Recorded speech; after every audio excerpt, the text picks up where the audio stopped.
Well, here we are again, Goslings. It's Friday night, and we are here to read a very long, very spooky Red Ghost story. This story comes from Top Application. It says, lived in a haunted house for most of my life. Dozen of scary experiences. Bracket long post. Goslings, I already warned you, it's a long one. There are 1, 2, 3, 4, 5, 6, 7, 8, 9, 10, 11, 12 paragraphs or sentences. Goslings, you better have your tea ready. Mine is behind the computer, so I've played myself once again. So I've lived in a house in the north of England. Uh-oh, Goslings. England has a lot of history, as you know, so that means a lot of ghosts. A lot of violent history. When people die violently, they become ghosts. That's the rules. I'm 24 years old now.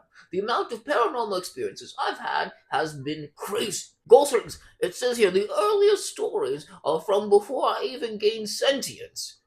Which is, that doesn't, Goslings, who did was a madman. Mom and other family members would tell me stories of an imaginary friend I had called Bobby.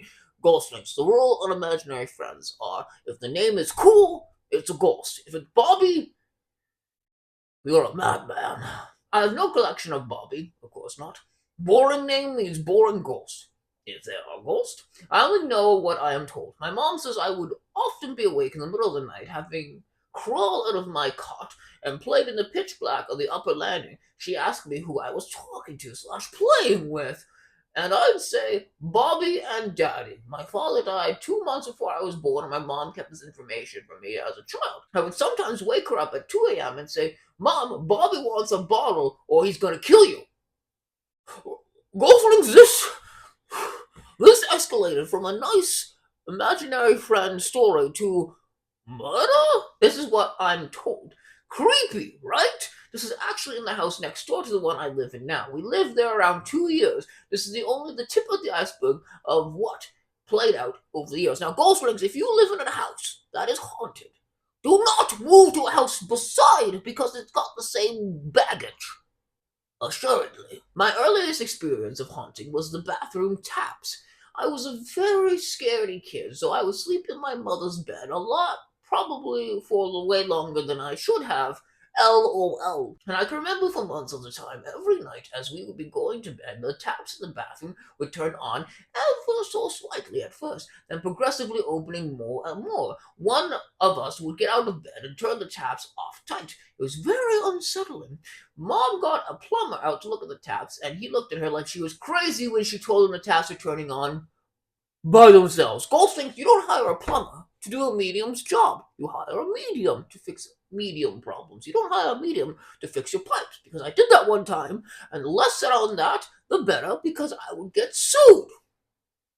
I'm sorry, Mom. And this gradually came to an end, and I sort of forgot about it. Then I think maybe a year later, when I was around 13 at the time, it was a dark evening in winter, I think. As I was just about to leave the house, I heard my TV turn on in my bedroom. Bracket, I was the only one home. Bracket. I would also like to point out, Ghostlings, that I is all lowercase. I don't know how I mustered the courage, but I ran upstairs to see what was going on. 13-year-old kids are braver than you think, Ghostlings. Have you seen It Chapter 1 and 2? Brave kids. And my TV was turned on, 100 volume, playing some random channel. I didn't even know my TV could pick up channels. I used to plug a DVD player in. What's crazy about this is when you turn that TV on, it usually was preset to 20 volume and would show a blank screen. Spooky, Ghostlings. The attic was also creepy. Obviously, if attics weren't creepy, Ghostlings, where would ghosts live? I guess the basement. If you have no attic or basement, no ghosts. That's the rules. It was converted into a spare bedroom for my former stepsister. What do you mean former? Where did she go?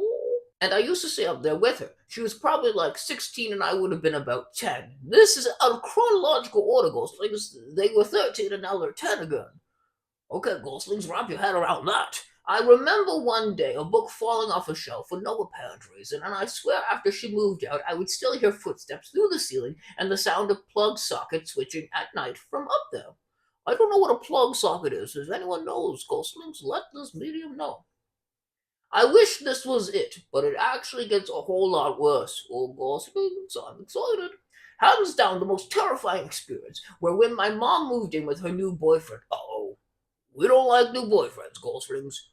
Ghosts don't like them, and this medium doesn't either. And me being a teenager decided that living alone in the house would be cool. It was. So one night I'm late in bed, it's around 11 p.m., and just as I'm about to fall asleep, my bedroom door opens and stops at 90 degrees.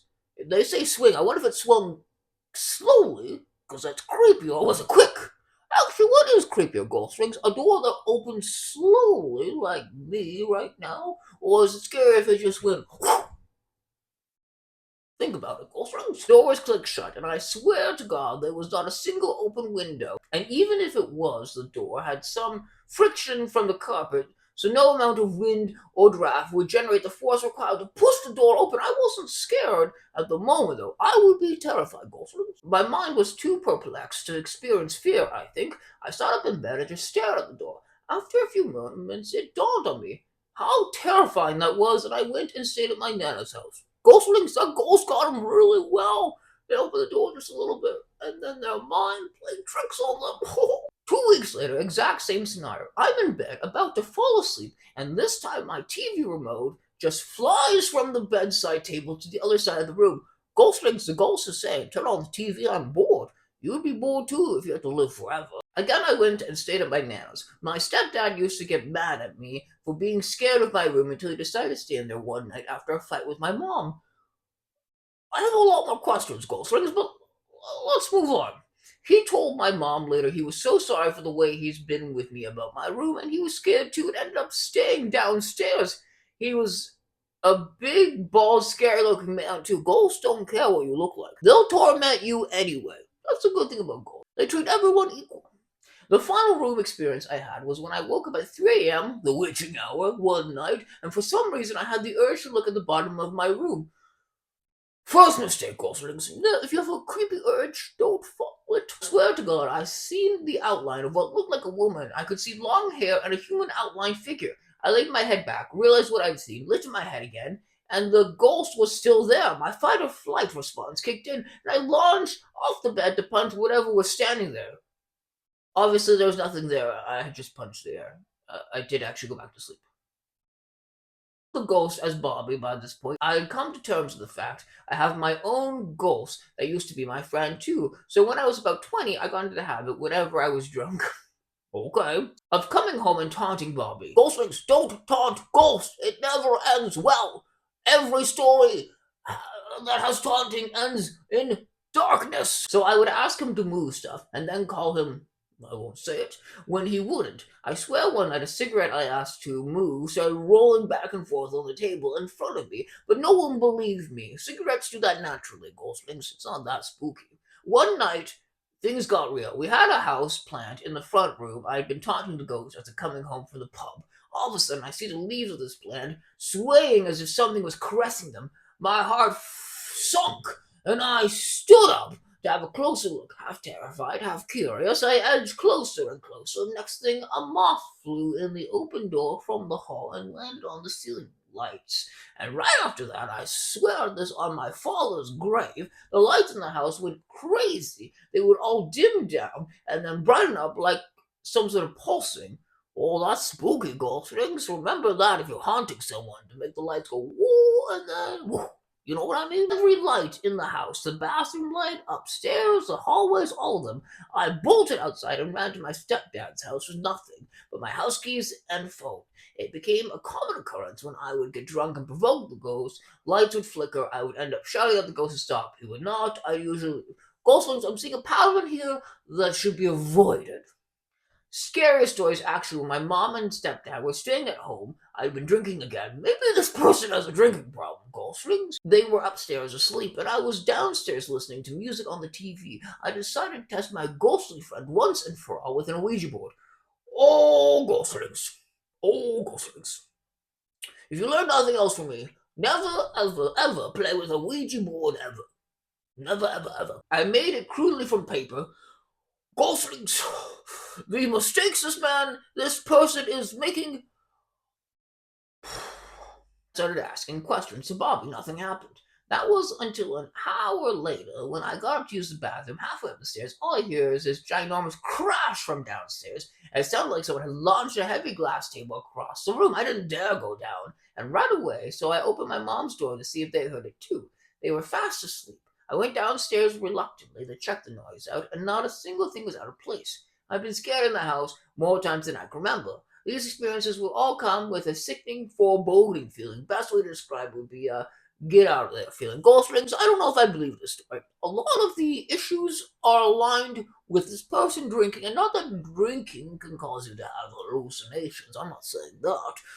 But if your imagination's already heightened and the alcohol is not inhibiting your natural logic, then things like this might happen. That's all I'm saying, Wolfrings. That's all I'm saying. What did you think of this ghost story, Ghostflix? Do you believe it is actually a ghost, or do you think maybe some other stuff is involved with it? Be sure to share your ghost stories down below or on Reddit where I can read them. Have a great weekend, Ghostflings. Farewell.